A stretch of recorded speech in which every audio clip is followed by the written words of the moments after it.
तुम लोग बहुत ही तेज भगते हो। आराम से भगना नहीं सिखाया किसी ने।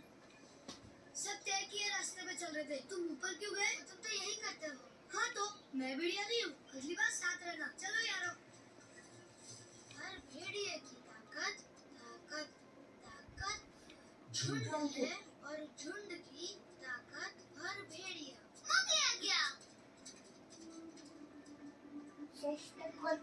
मोगली हमारे लिए रुको, जल्दी करो यार।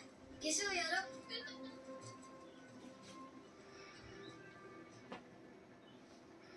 सबर रहो साथियों।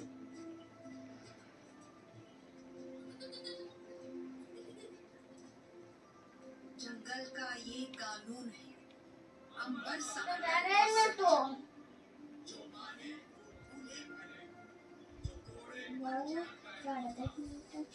जैसे बेलों में वृक्ष है, जंगल कानून में लगता हर भेड़िए की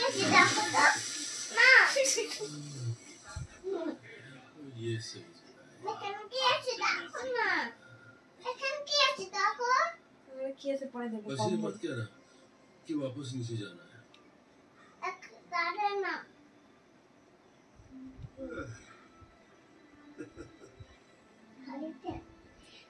वाह, ये है।